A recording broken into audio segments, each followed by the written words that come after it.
Right, there we go, and Greeting. are live. How you doing, Jessica? Nice. How are you doing, Dave? Good, everybody. Dave Wilson of the Ring of Horror Show. Hey, listen, tonight I'm using this brand new software, so just give me a break tonight. It's going to be a little trial and error. It's a new software, and tonight I have a new co-host tonight, Jessica Toledo. You're from in Bethlehem, Pennsylvania, right? That's correct. We're like almost neighbors, so I love it. So, all right, everybody, you know me. We got a great show tonight. We're going to talk about toxic workplaces. My favorite subject always is talking about micromanagers, but we'll be right back after this video. If it goes.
All That is right. hot. I love that. At Can't get least, enough of and that. at least we got through it. It works. And look at that. I already have my first person up here, Bill.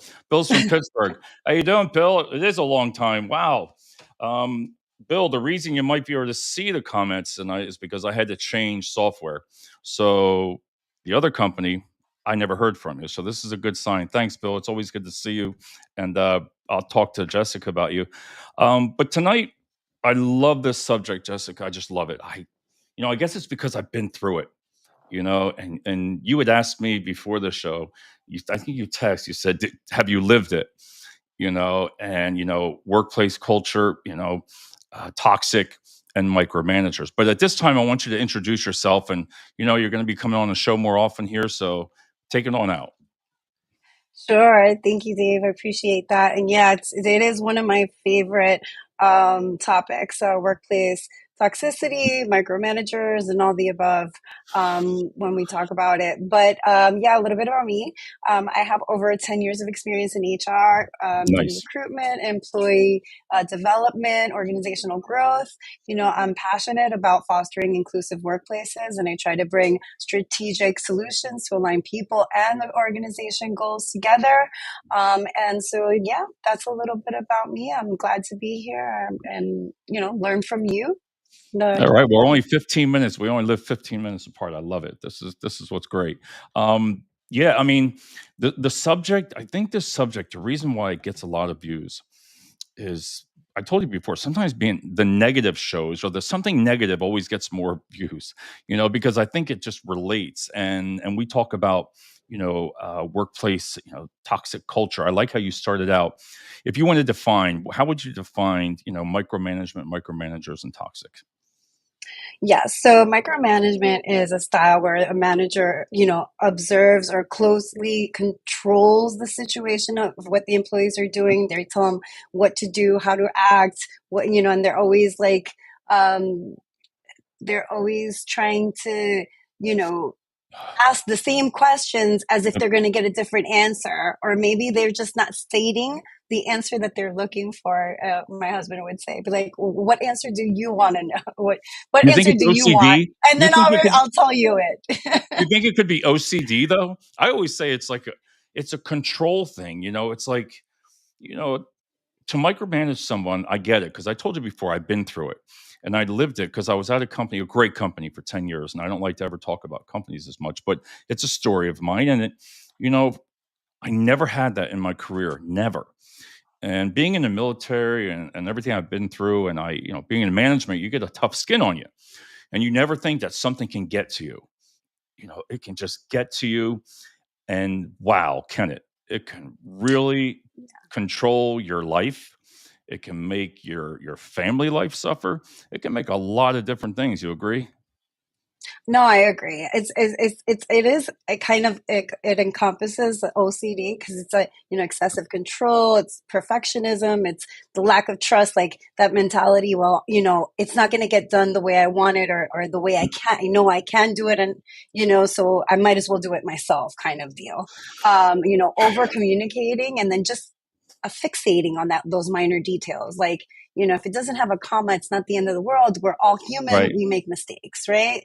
And giving that grace and wherewithal to allow a space where that person or the employee has you know the opportunity to make mistakes so they can learn from those mistakes. I think that's very vital.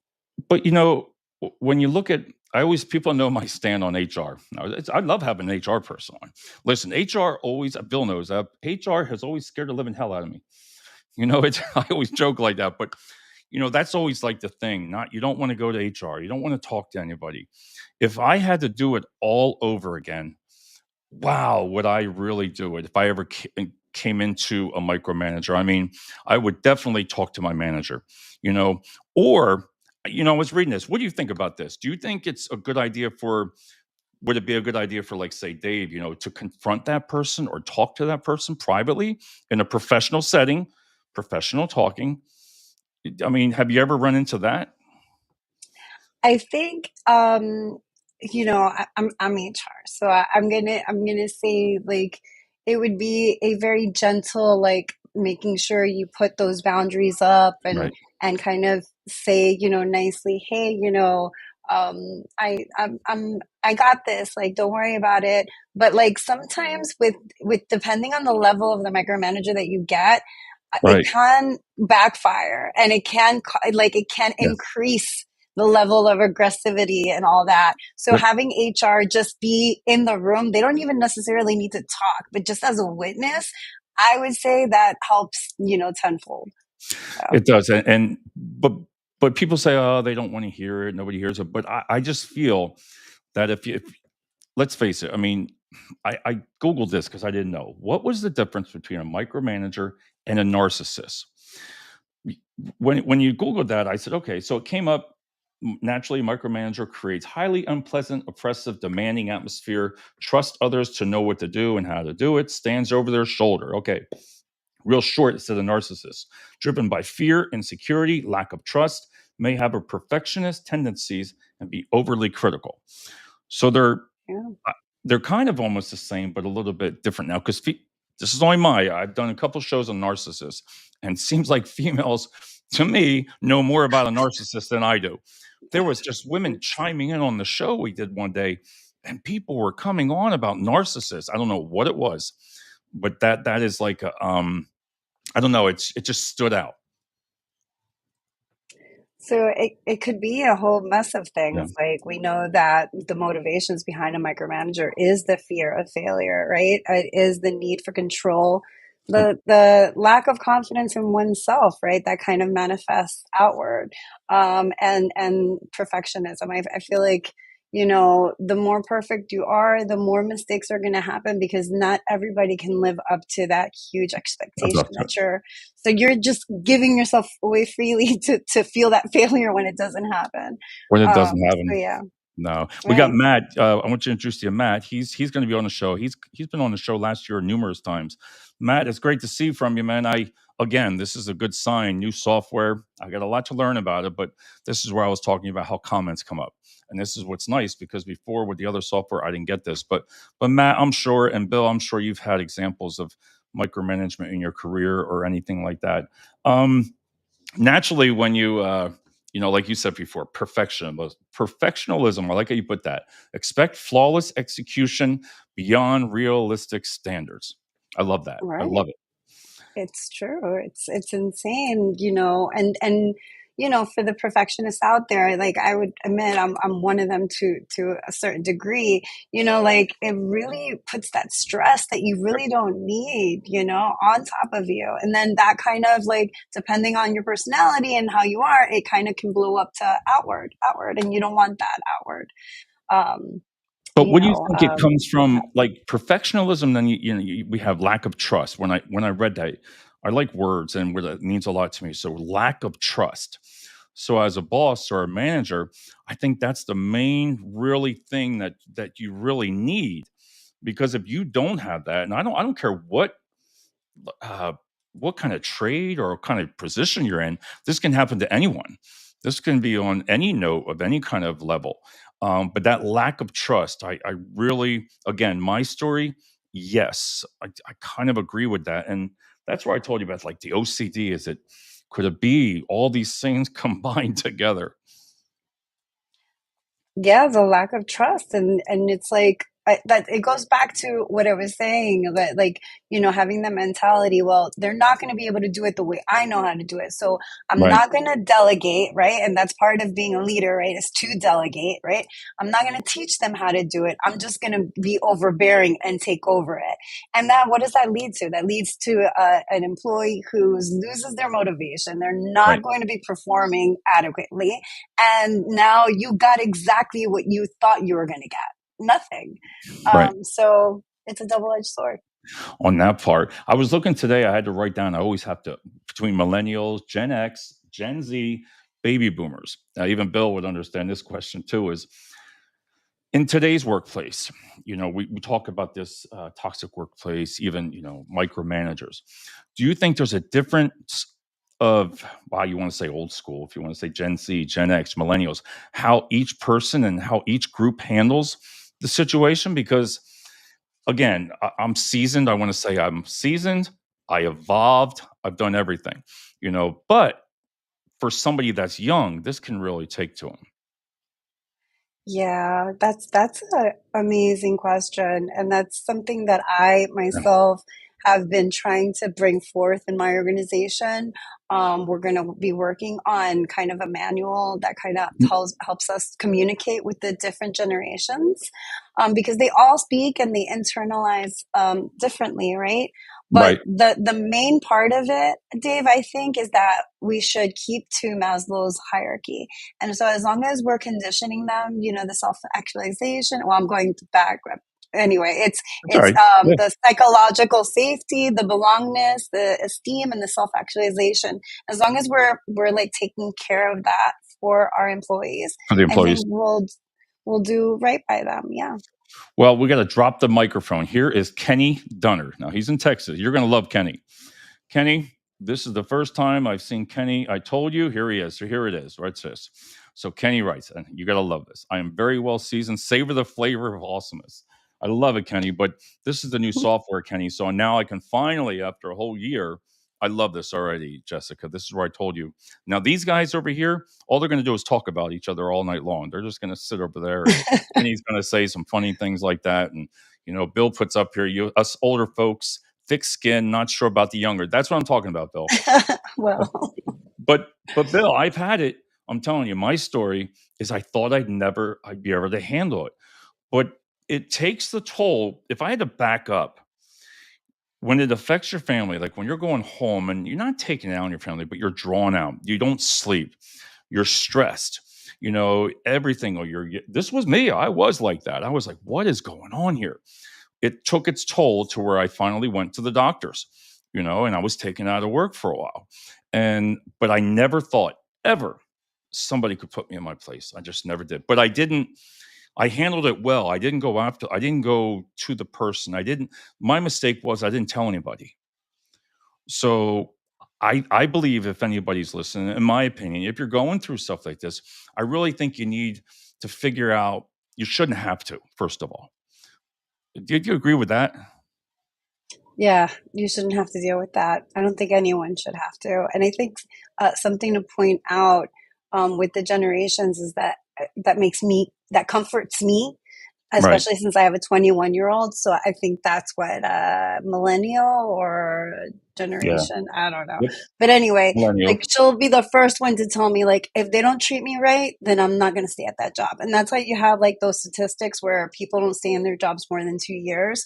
I Right. think now this generation, and we have six. Did you know that we have six generations in the workplace No, now in this era? Isn't that insane? Like five or six, if I heard correctly in a podcast. they keep So coming more that's and like more the and most more. diverse that we have, right? And so, and it's different communication styles.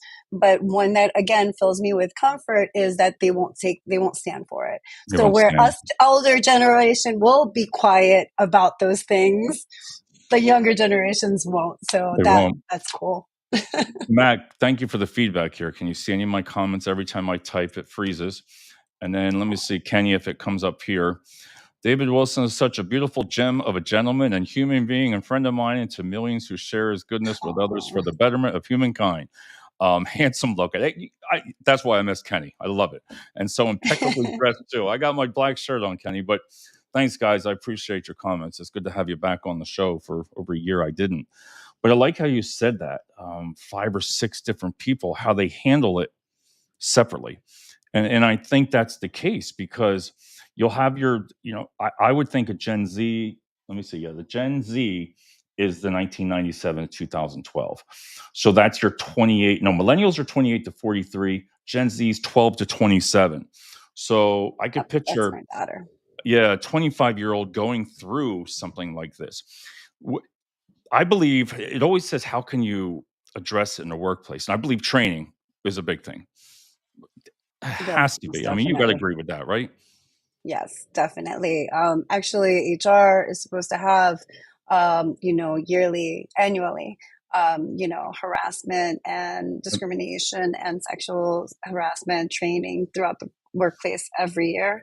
And that also having a transparent environment, workplace environment also helps, having that open door policy and it's really, but I want to say what it really comes down to is the leaders. The Thank you. leaders Right there it need is. Right to there it is. walk the talk, not just talk the talk. They have to Yes. walk it. So that's important. And that I love it right there. You hit the point because I always go back to the leadership. And leadership is the ones, if when somebody makes a complaint about a company, on reviews, let's just say, everybody only posts things when they're more negative than positive. But I always say, always, you know, like Matt just say, definitely should not have to deal with it. Always, see, I lost my train of thought. But when you're doing that, you should always have something that they can go back to, and learn from it. Like when there's training, the, you know, that's all great. But the leadership, it's them. It's on you. If your employees, if you're seeing it on these reviews, like one review, next review, same thing, bad boss or something like that, bad management, bad management. I always say after a couple, you there's a pattern, and maybe there is something in there, that's drawing that towards the conclusion of, wow, maybe we do have a problem. It's true.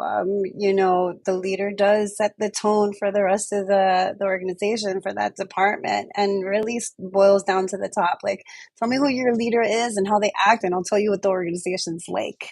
And that are no true Love words it. that have ever come out of my mouth.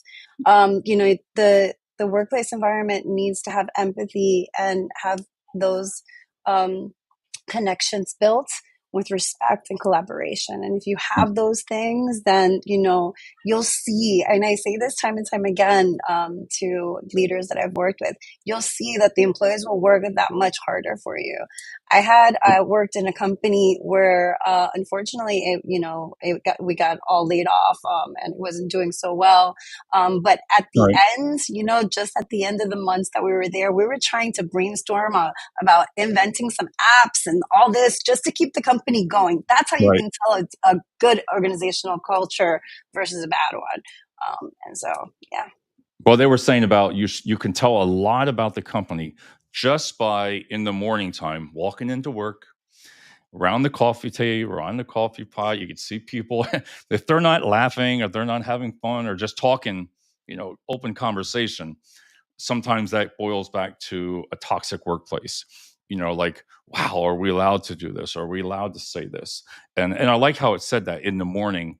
And I know what that is because sometimes when you have your morning meetings and if, you always have a couple of employees that are quiet, and they could be going through something. That is what that I look for because that's something's wrong with that person. Something's going on. And I think there again, the leadership afterwards or something, maybe just all it could be is like, hey, Jen, are you having a bad day or something going on? Is there something I could help you with? Matt says, don't agree. There are big companies. I've worked with great leads and teams. Other bosses were trash. Don't agree. There are big companies I've worked with great leads and teams. Other bosses were trash. All right, Matt, you're gonna have to say it. And then Bill says, "Well said, Jessica." So there you go. Thank you, He Bill. says, but there again, the teams, you need to. I don't know. I guess because I've been through it and I still get stressed over it. What would I've done differently when I knew it wasn't me?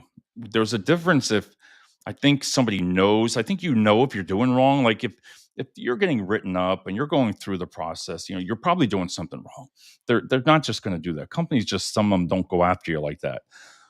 But when that's where I think I just would have came up and talked to somebody instead of it coming to one big right at the end, you know what I mean? To where you have to make that decision. And I don't believe that you should have to make that decision, stay or go, stay or go. I'm gonna have to politely disagree because I Right. have seen companies where they will write you up just for the sake of building those documentation Documents. processes so that can get you out of the door, or they'll force you to resign. So unfortunately, I have been privy to those situations. Again, I'm gonna come back to the leadership of the Right. organization and not even let's say, Dave, it's not the leader, it's not the head Right. of the organization, but you have those and this is common as you're going to tell me right now, like this salesperson, the sales director, oh my god, he makes us so much money, but he and beep there, right? Right.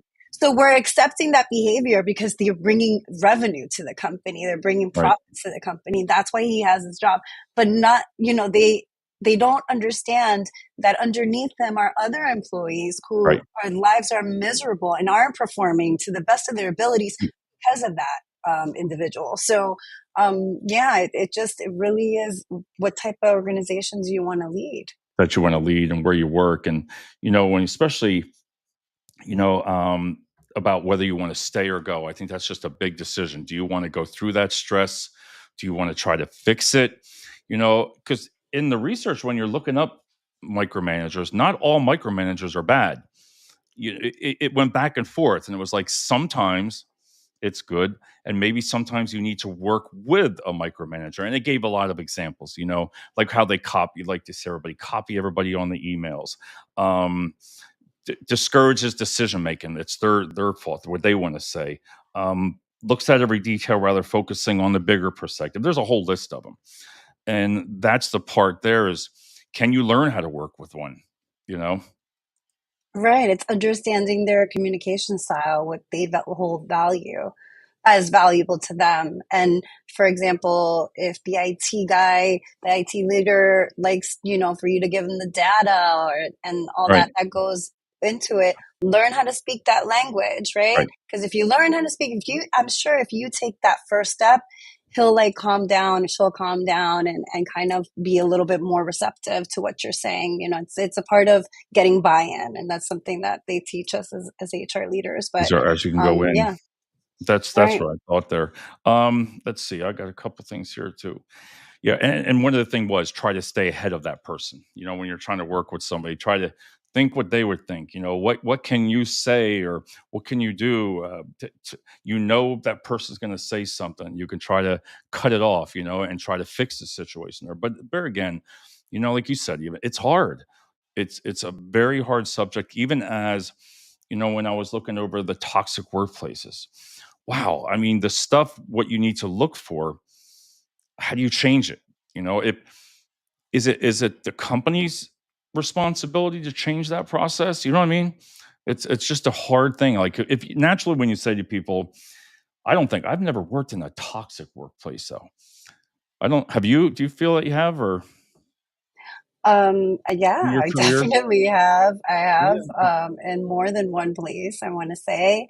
And I actually wrote a case study about it because really Right. it takes one person. It's kind of like, moving just a Mm, small step forward, right? It takes one person to change the environment for that one person, whether it be in their immediate team or in another person's team, but you change their mindset and then that starts a ripple effect and it comes out. It's slowly but surely, like I've researched it, and for workplace toxic environments to change to right. a better positive culture, it takes about 3 to 5 business years. Just to change So it. Wow. just to change it, and it starts with one person at a time and building that out. That's a lot. Insane, right? Yeah, when you're trying to, trying to do things. I like how you put on there one of the profile of a micromanager, like the CIA. And what Yeah. are the things? What do you, construction feedback and everything when you talk about that to people, I believe in that a lot. I don't I constructive criticism, I believe in giving it and receiving it because listen, if I'm doing something wrong, there was some times that I think I was overbearing with employees, but I think that just comes as you evolve, as you learn as a leader. In the beginning, I look back at some of the things like, wow, that was me. That was me. And I was like, but I've changed. I think you just again, you've been through all those situations to where you just a lot of people say, Dave, stop talking and just listen.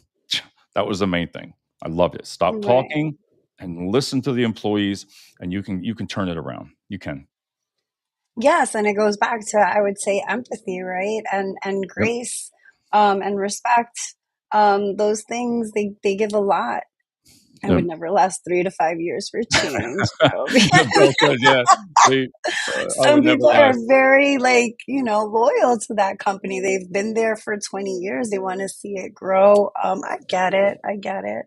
Yeah, Um, that's but yeah, hard. back to what I was saying, really, it's about, learning and as an organization, giving your leaders that professional Yeah. development opportunities that they need. Because, again, we've heard it time and time again. You take the salesperson, he does a great job. So you promote him to sales Yep. manager, but then he's failing there. And you're like, why? He was great. Like, what Yeah. happened? Because they didn't have that opportunity to, how do you say pulir in English? To polish, Right. his leadership capabilities. So that's part of leadership in general is having that professional development opportunities. See, that's the thing. And Kenny or Bill, I mean, sorry, Kenny says current employer. I know he's been there 35.5 years. Kenny, that generation's That's almost over. amazing. That generation's almost gone. 35, 40 years. And Kenny, I'm sure you've been through all this. I mean, the growth of the way things have changed from 35 years ago till now. I mean, just by talking to people like that we talked about generations. How would you deal with it? How would this person deal with it? How does a 25-year deal with it versus somebody that's in their 40s? Or even like myself older now. I told myself I would never, ever, ever, ever go through that ever again in my life. I will confront it. I won't, and I'll do it very professionally because that's where I told you. I think that you can, I think on my part, I think I could end it off there by just talking to somebody saying, listen, that tough conversation. And you know what I mean by that. Some people don't like to have that tough conversation. They will put it off and they will put it off for as long as it can. And then what happens? It just builds up and then everybody explodes. That reminds me of a podcast that I just listened to. Have you heard of the Shrink Next Door? No, no, Oh I my God. haven't. So this shrink, well, the premise of the thing was that you said that Right. they like confrontation, right? So this leader of his organization didn't like confrontation, so he went to see a psychotherapist, and that psychotherapist for 27 years took over his life. I'm talking about his bank account, his organization, and everything, and the guy was freely giving it to him. You don't want Oh to my do that. God. So yeah, having those tough conversations is a necessity. I just again will go back and repeat, making the other person be heard, valued and inspired by what, hey, like I believe what you're saying, and I believe that you feel that that's the right way, but in my Right. years of experience, I think we should go this way. And kind of being able to kind of not fluff it, because you don't want to fluff too No, much. You want to be no. transparent. We're in business, right? It's nothing personal, but definitely having a lighter touch to it is So I what. like that lighter touch. All right, I'll take that one. I'll take that. That's a good way to do it, and it is. And like I said, I don't feel with the way things are today that you should have to go through that. But there again, if you fuel the fire, you're going to get it's going to go back. And that's where I would never want to get somebody in a discussion of like an argument. I think right there you're done. You're both done if you start arguing with each other. That Oh, when that definitely. happened to me, we did argue, and I thought I would never say that in front of another person, but I didn't care at that time. When you didn't do anything wrong, if I would have said to myself as I evolved, I'm always going to say as I evolved, if I knew I didn't do anything, like what is going on here? And then as you try to, you write everything down. I always tell everybody document every single Oh thing my you God, can definitely. from the beginning to the end because I had this great salesperson. And when I was going through this, that's where they said you could reach out to somebody else in a similar role. And that's where you can learn. Like you need to ask somebody, hey, how do I deal with this?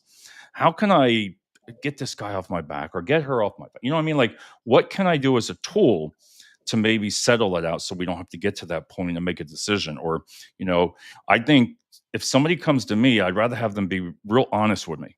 Like, Dave, you're being an ass, or you're saying something like this. Maybe I'm saying it wrong, but they're the kind of things that I really believe that tough conversation. It's hard to have, but man, can it take it off your back? Phew. You can feel really good. And not only that, Dave, but I think self-awareness Yeah. plays a huge part in there too, right? Like nowadays we have all these personality tests and how you are in the workplace and all that.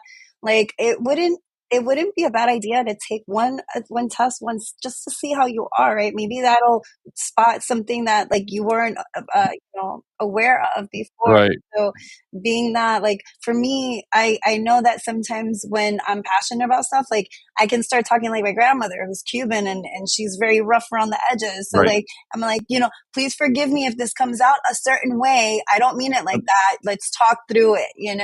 That's my first opener. And then I'll tell them what I think. Yeah. Well, that's not bad. I'll take that. And you're right. Tell them what they think. You got nothing to lose. That's the way I look at it. Because if you're at that point where you're letting if it's, let's face it, if it's getting really to you, I wanted to bring that up. And you talked about, and I like this idea of the FMLA. Now I took FMLA for the first time. I took it. My doctor said, Dave, I'm taking you out of this toxic place and I'm putting you out. I was like, okay, because it was affecting my life. It was affecting everything. And again, I loved my company. I would never say anything about the company I worked for that. They were the best. I just went through a rough patch of something that I never dealt with. And the FMLA is there for people to learn.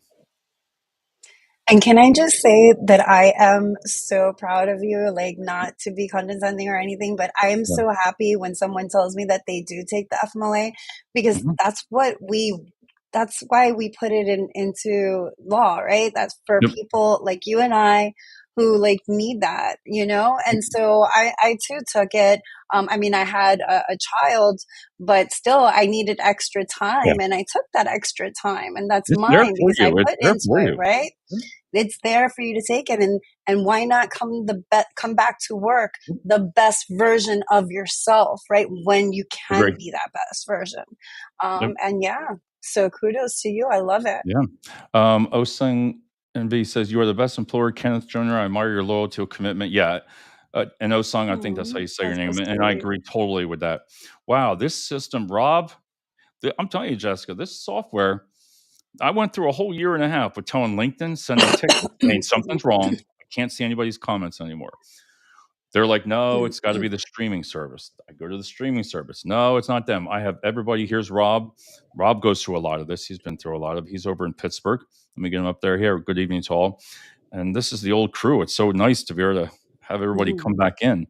But yeah, I learned, and if somebody would come to me with the same kind of problem, I just think I'm there to help them, because as a leader, that's your, if I don't help somebody, or if you don't, you need to, you have to help somebody that's going through this. You know, and there again, I like how you said the open door policy. I don't think enough people use that. I don't think they want to cause issues because they think they're going to get in trouble. I don't believe in that in these days, because I think as a leader, if you're coming to me, whether it's a problem, whether it's from you or the other person, that's what it's about. You got to have that discussion, because maybe it is you. Maybe it is. You could be saying something that's wrong. You could be doing something to edge that other supervisor on that's on your back all the time. There again has to be that discussion. And that's where you come in. I Right. mean, I can imagine what goes on through that part. No, yeah. I mean, HR puts puts procedures in place for those reasons, right? It's Yep. the exit interviews, it's the engagement interviews, it's the I like what we put in our company is the employee experience just coming into the company, because that Right. we know, because stats and data has shown that the first 90 days are crucial for any Right. new employee to Yep. have, to make sure that turnover doesn't happen, right? So that data is essential for us to pivot and correct what needs to be corrected, Right. or keep doing the right thing that we're doing, that everybody says that we're doing right, There you right? go. But you don't Yep. know, because it's not a big deal to us, but it's a big deal to the employees. To them. So yeah, it's part of that. That's part of all of HR. It is. And I just feel everybody, sometimes some people say, I don't want to go to them because then it's going to cause problems. I don't want to, they're there for the company. No, they're, yes, they are. You know, what I've learned through the years is HR is there for the company. They are to protect the company from all kinds of things, but they're also there to assist, because they need to make sure that all those policies are being followed. If they don't, that is the red flag. That is where they need to cross that line and say, okay, listen, that line's crossed. We need to confront it. So when people say, I don't want to go to HR, listen, you gotta you gotta talk to somebody. You gotta, they're not gonna let you go because you're going to just to make a complaint. I'm sorry. They're gonna check into it. Every HR director, I always make fun of it, but everyone I've been through, they are there to help. And that's what people need to do. Again, like you said, the FMLA, I wish more people would take care of that before quitting. Maybe they can listen when you have 10 to 15 years, and that's what I wanted to say. When you got 5, 10, 15, 20, look at Kenny, 20, 35 years. And if something goes wrong, wouldn't it be something like, whoa, this is out of character, 35 years. And we have a micromanager? I mean, does that make sense? It's not his Right, fault. that makes a 35 lot of sense. years, that's a long time. And then to put you in a spot like, should he have to choose whether to stay or to go? And I don't believe that. How you going to pronounce that name? How are you going to say that? Priora? Pri- Poi, I, I'm terrible with I know names. I'm I'll terrible with names. be Daniel. first I to like say Daniel. that. I like the last Mr. name. Daniel, I'll Yeah, say. Mr. Daniel, right? We don't allow this opportunity for growth if we don't create a comfortable environment where employees feel safe to ask questions or share feedback. That right there is what I'm trying to say. That's where you got to take out the clapping, yay, that we have Yeah, in the background. But holla, Mr. Daniel, definitely well said. Thank you.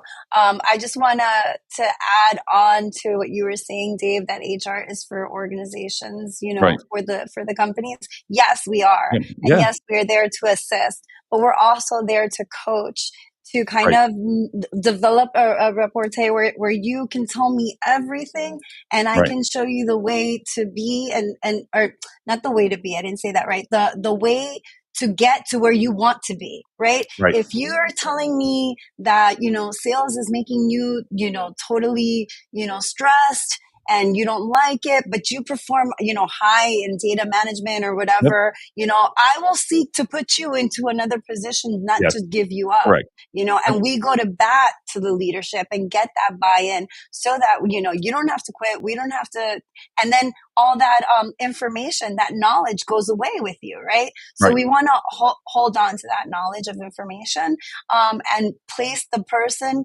where they will shine, well, they will be Yes. their best self. Maybe they want to get out of that position. And I Yeah. like how you said that, because, oh, I get the chills with that. I'm sorry, this is a passionate subject, but Me a too. lot of people, that is another option. If you're in sales, if you're in any kind of, there's always other positions. And I guarantee if that person was to ask you if, at the end of the day, if it came down to where, you know what, like Dave, hey, I think you'd be better off. Maybe you're better off over here for now. You know what? I bet that would just, the retention and the employees would see that. The employees would see that if you make a complaint, listen, if something's making those employees turn over, if you got that one boss, all right, let's say Kenny, 17 managers throughout the year quit under Kenny. All right, something's friggin' wrong. I get it, Right. but that should be a real big red Red flag flag. on the supervisor. Why is on second shift? Everybody loves that person, not because they like them, because I'm going to get a lot of feedback on that. Is again, leadership is different on everybody's different, but being liked, it doesn't mean they're doing their job all the time. You know what I mean? That's just me. But when there's 17 people that leave here and only two or three, and maybe two or three on this ship, something's wrong. Right. And as a leader, we Yeah. need to make those tough calls, or Yeah. at least ask the questions. Don't be afraid to ask the questions. It's just a I know. question, you know? Yeah. Why are you leaving? Insane. Why is everybody leaving? What are you kicking them out of here, man? What's going What on the hell's here? your problem? And that's Yeah. where I said I take that stuff seriously, I guess, because it happened to me and I won't let it happen again. But at the same time, I think if it's like the the end of the story, the only thing I liked is I shouldn't have was that person got let go 3 months later, and I was like, yes. But I had my little aha moment. I You're had my so little funny. aha moment, and I shouldn't have done that. But I had to text him and say congratulations. Now of his new position. Now my wife did yell at me and said, "Why did you do that?" I said, "I'm sorry. Give me one little thing that I could have done, and hey, congratulations on your new role." But I shouldn't have. We got something from you here. You're amazing. Look at that. All right, how do you Oh, pronounce that thank name? you. That is Sham, and he's one of my clients. He's an Oh, is he? amazing guy. Oh, awesome. And how do you say that first name? I'm gonna let you say it. Oh, I don't call Yachty? him that. Yachty? Yowdy. No, he's Yeah. gonna kill me for mispronouncing his name. I call him Sham. Same. All right, now, and I agree with you. You're doing great. Again, this is a great subject, and wow, we're almost done here. Wow, 42 minutes. Told you it goes fast, and everybody knows I cut trees down here. I mean, I don't I You don't gotta be think I even got prepared. off I don't even think I got off on page 1, but, at the end of the day, I'd like to close up on saying, listen, you know, about what Jessica said about FMLA. If you're going through problems and everybody has it, even around the holidays, if you bring it up to somebody, I think that's the best way sometimes. You shouldn't have to leave after 5, 10, 15 years of your employment. You really shouldn't have to make that choice. In my opinion, I believe you just need to talk to somebody. It could be talking to somebody, a friend, or even like say in another HR field that you're in, you could talk to another person, say, hey, what do I do here? Because in your positions, you go through the same thing as everybody else does. There's no difference in an HR team. They let people go all the time within their team. And everybody goes through this. But my opinion, take take that advice. If you're going home stressed and you're taking out on your family, your kids, you're not sleeping, your health, your high blood pressure, you can tell it's all on me, right? I'm going to keep rattling, but it's just something that you need to, don't hold it in. Talk to your people, and I think that you'll end up coming out being a winner. So I'm going to let you say a couple notes on the end here, and about the subject. Right. So at the end, I feel like it matters what you value. If your mental health is valuable to you, like it's like your be all end all, then definitely like leave the organization. But if it's something that you can live with for the moment because you're trying to get that level, then Right. seek allies within your organization, right? Because it Well can't, then, I mean, 9 out of 10 times, it's not only you that's dealing with it, it's someone next to you that you don't know because you haven't spoken up.